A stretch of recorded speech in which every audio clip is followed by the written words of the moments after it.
केंद्रीय कानून मंत्री किरेन रिजिजू ने कहा है कि न्यायपालिका की कार्यवाही पारदर्शी नहीं है।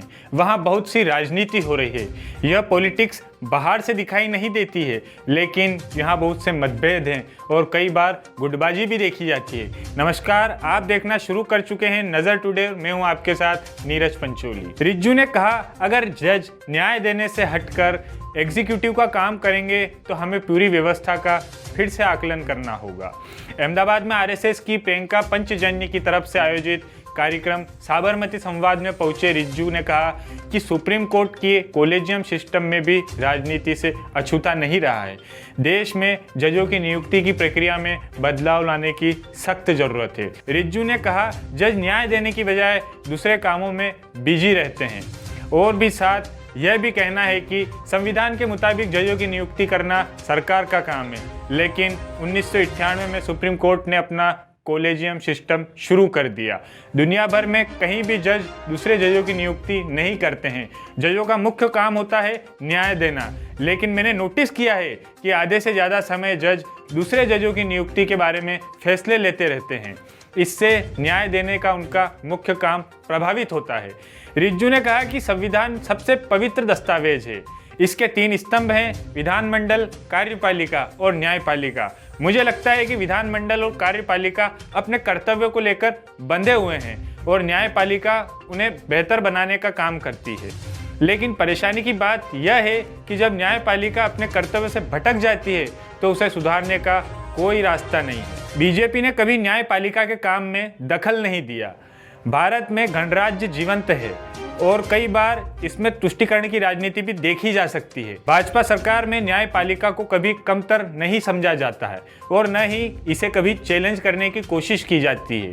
उन्होंने कहा कि हम ऐसे काम नहीं करते हैं। अगर हम न्यायपालिका को नियंत्रित करने के लिए कुछ कदम उठाते हैं तो यही लोग कहेंगे कि हम न्यायपालिका को कंट्रोल कर या उसे प्रभावित करना चाहते हैं या जजों की नियुक्ति में दखल देना चाहते हैं। इसी के साथ रिजिजू ने कहा कि पूर्व प्रधानमंत्री इंदिरा गांधी के कार्यकाल के दौरान 3 वरिष्ठ जजों को हटाकर अगले जज को सीजीआई बनाया गया था। मोदी सरकार ऐसे कामों में दखल नहीं देती है। न्यायपालिका में सेल्फ रेगुलेटरी मैकेनिज्म हो। रिजिजू का कहना है कि न्यायपालिका के अंतर्गत एक सेल्फ रेगुलेटरी मैकेनिज्म की मांग की है, जिससे जजों के तौर तरीकों को नियंत्रित किया जा सके। रिजिजू ने कहा कि मैंने कई मौकों पर देखा है कि कई जज बिना जमीनी हकीकत जाने अपनी ड्यूटी की सीमा से बाहर जाकर एग्जीक्यूटिव फंक्शन करने की कोशिश करते हैं। जब न्यायपालिका अपनी सीमा से बाहर जाती है तो जज वास्तविक समस्याओं और आर्थिक हालात से अनजान रहते हैं। बेहतर होगा कि जज अपनी ड्यूटी पर ध्यान दे, वरना लोगों को ऐसा लग सकता है कि हम कार्यपालिका में एक्टिविज्म कर रहे हैं। रिजिजू ने कहा कि चाहे संसद हो या जज, सभी के पास विशेष अधिकार हैं। संसद में कोड ऑफ एथिक्स है, लेकिन न्यायपालिका में ऐसी कोई व्यवस्था नहीं है। जज के आचरण को बनाए रखने के लिए न्यायपालिका के तहत ऐसी व्यवस्था होनी चाहिए। लोग जजों को देख रहे हैं, इसलिए उनका व्यवहार सही होना चाहिए। उन्हें यह भी कहा कि सोशल मीडिया के दौर में जब कोर्ट की कार्यवाही को लाइव स्ट्रीम किया जाएगा तो यह स्वाभाविक है कि लोग जजों को जज करेंगे।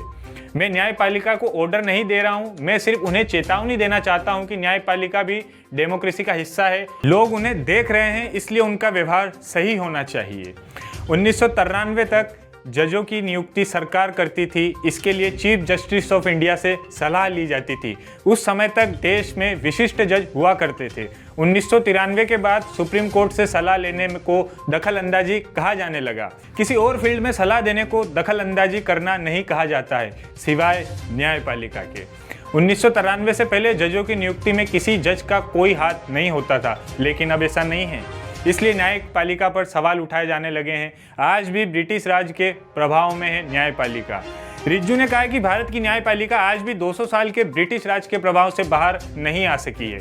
मैं इस बारे में सीजीआई से बात करूंगा कि हमें ब्रिटिश ड्रेस कोड को फॉलो करते रहना है या अपने देश के मौसम और संस्कृति के मुताबिक पहनावा बदल लेना चाहिए। सुप्रीम कोर्ट की जीत के चलते कॉलेजियम सिस्टम वापस लाया गया। रिजिजू बोले कि 2014 में एनडीए सरकार national judicial appointments commission (NJAC) act लेकर आई, सरकार को लगा था कि इससे जजों के अपॉइंटमेंट के तरीके में बदलाव लाया जा सकेगा।